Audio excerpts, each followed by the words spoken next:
Right. These are the notes for average velocity. This is for when an object is moving in a straight line with a constant acceleration. So let's take this little scenario here. We have 7 bicyclists that are racing. Each is riding for a total of 12 seconds. And we have some information about what their initial velocity was, their final velocity, their average velocity, and their displacement.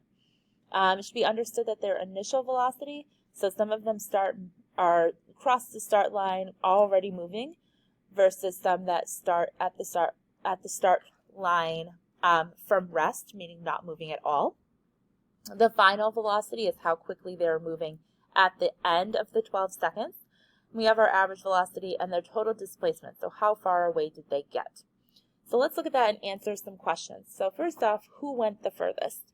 Obviously, just by looking at the total displacement, we can see that it was biker C that went the furthest because they went 144 meters.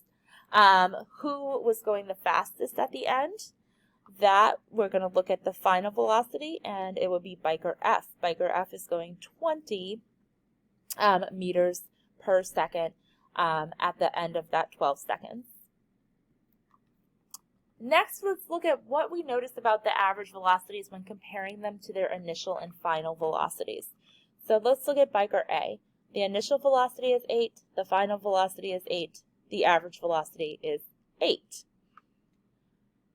For D, the initial velocity is 0, the final velocity was 12, and the average velocity is 6.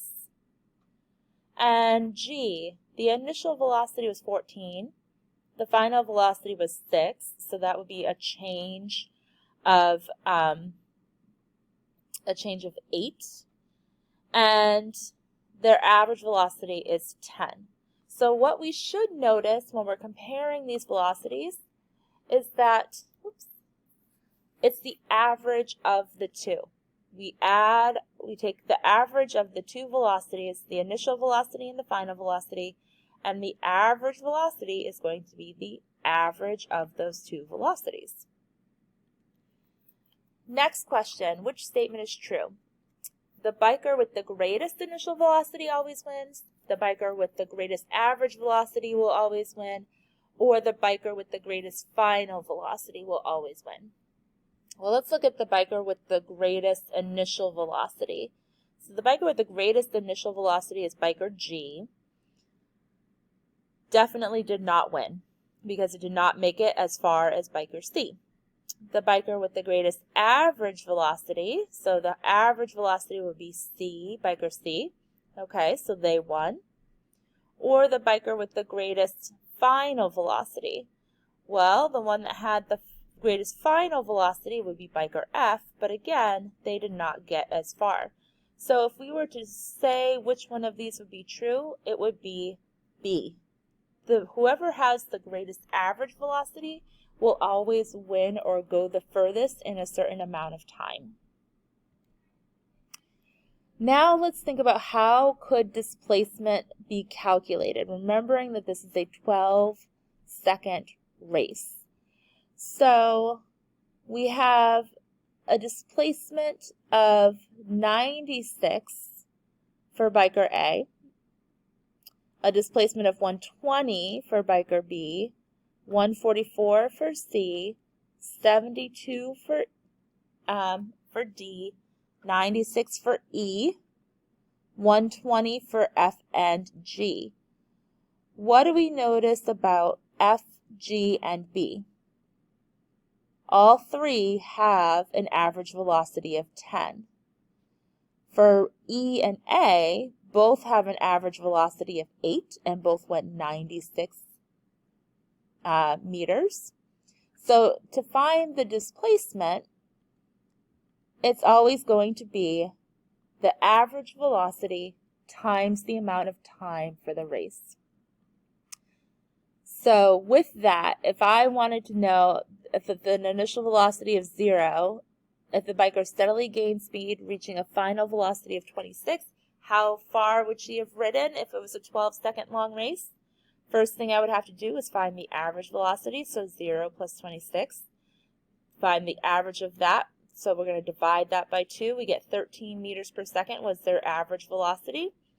then I would multiply that by the 12 seconds and get a displacement of 156 meters.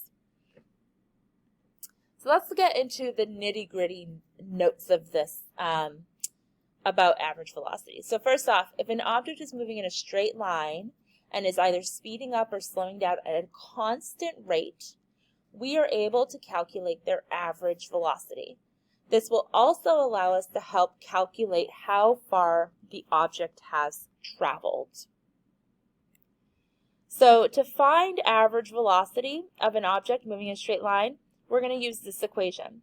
So first off, we have a new little symbol here. We have our little V with a line over it. That line means average. So average velocity equals our initial velocity plus our final velocity divided by 2. So just like in any other math course, if you're trying to find the average of two numbers, you add them together and divide by 2. So we're adding two velocities and dividing by 2, and that is giving us our average velocity. All right, so let's look at an example problem here. We have a cannonball launched with a speed of 35 meters per second upwards to a maximum height neglect drag, and we want to figure out all of our unknowns: our initial velocity, our final velocity, and our average velocity. So using our diagram, we can see that this is going to be where our initial velocity is because it's being shot out of the cannonball, which means this is going to be the final velocity. We can also see that the lines tell us that the cannonball is moving in an upward positive direction, so it's going to be a positive velocity. Whereas at the final, we see that there are no lines, which means the object is not moving at all. So, reading the question, I know that my initial velocity is going to be 35 meters per second. My final velocity is going to be 0 because it stops moving, which means when I plug these into my average velocity equation, I'm going to have 35 plus 0 divided by 2, which gives me 17.5 meters per second. So that will be my average velocity. All right, let's look at one more problem here. Go ahead, pause the video, and then we'll go over the answer. All right, so in this problem, we know that the ball is being dropped. So this is going to be my final velocity. It's moving downwards, so we need to make sure, remember, it's a negative value. And our initial velocity, because it is dropped, our initial velocity is going to be 0 because at time 0 it was being held. It was not moving at all, so it did not have any velocity.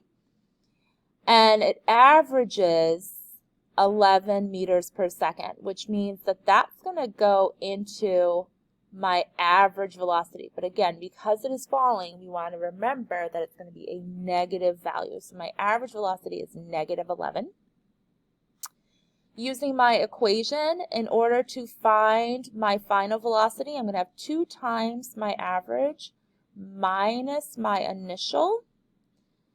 So I'll have 2 times negative 11 minus 0, which means my final velocity when it hits is negative 22 meters per second.